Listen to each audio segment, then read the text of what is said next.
حدیث نمبر 332 332.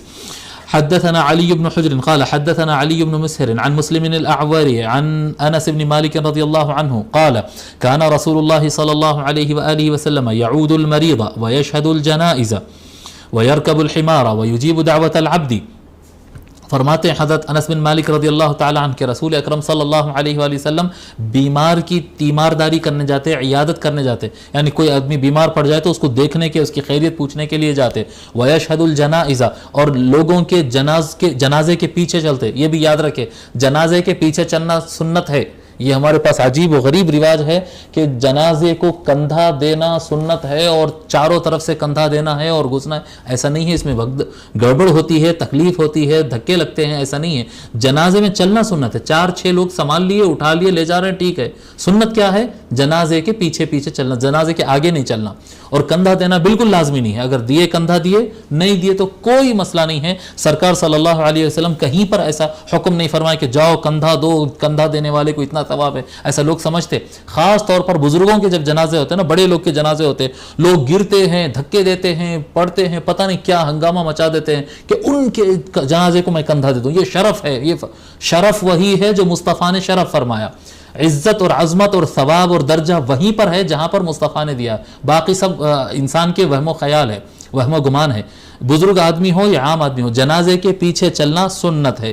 جنازے کو جو اٹھانے والے اٹھائیں گے، باقی افراد پیچھے چلنا، نظم سے چلنا، گڑبڑ نہیں کرنا. سبحان اللہ والحمد للہ ولا الہ الا اللہ واللہ اکبر آہستہ پڑھنا، یہ سنت ہے. اس پر عمل کرنا چاہیے اور آہستہ پڑھنا ہے. یہ زور زور سے چیخ کر پڑھنا نہیں ہے. تسبیحات پڑھنا ہے. جنازے میں سائلنٹ طریقے سے چلنا، جنازے کے پیچھے چلنا اور آہستہ تسبیح پڑھنا، یہ سنت طریقہ ہے. گڑبڑ، ہلا گلا، گھسنا دھکلنا یہ نہیں.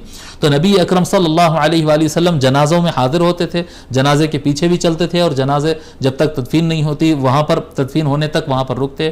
وَيَرْكَبُ الْحِمَارَ، اور آقا اللہ تبارک و تعالی 3 سواریوں کا ذکر قرآن کریم میں فرمایا ہے. والخیل والبغال والحمیر لترکبوها وزینہ. سورہ نحل 14 پارے میں اللہ تعالیٰ فرماتا ہے کہ ہم نے گھوڑوں کو پیدا کیا، خچروں کو پیدا کیا اور گدھوں کو پیدا کیا. خچر جو ہے یہ گھوڑے سے چھوٹا اور گدھے سے جو بڑا ہوتا ہے. جی گھوڑے، خچر اور گدھے ہم نے ان کو پیدا کیا ہے لترکبوها، تاکہ تم اس کی سواری کرو، وزینہ، اور یہ خوبصورتی کا بھی کام دیتے ہیں. بڑا خوبصورت نظارہ آتا ہے جب یہ جانور جو ہے جنگل میں اور کھیتوں میں دوڑتے ہیں، ہلتے ہیں، بندھے ہوئے رہتے ہیں، بڑے اچھا لگتا ہے.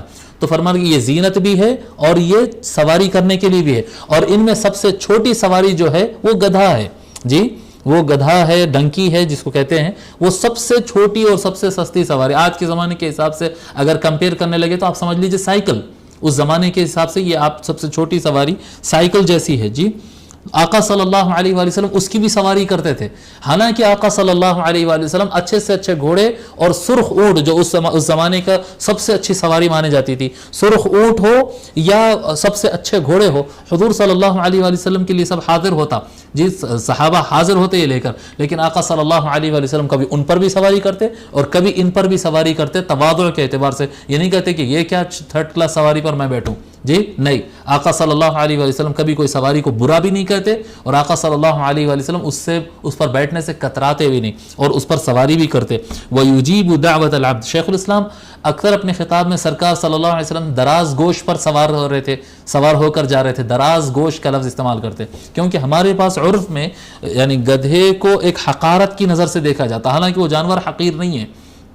ہماری سوچ کی حقارت ہے، وہ سوچ کی گندگی ہے. وہ جانور جو ہے وہ حقیر جانور نہیں ہے، لیکن اس کو گرا کر دیکھا جاتا. اس لیے سرکار اس کی سواری کہنے کے لیے ڈائریکٹ لفظ استعمال کرنا اچھا نہیں معلوم ہوتا. جی تو ادب کا لحاظ کرتے ہوئے دراز گوش کہتے ہیں. گوش فارسی زبان میں اس کو کہتے ہیں کان.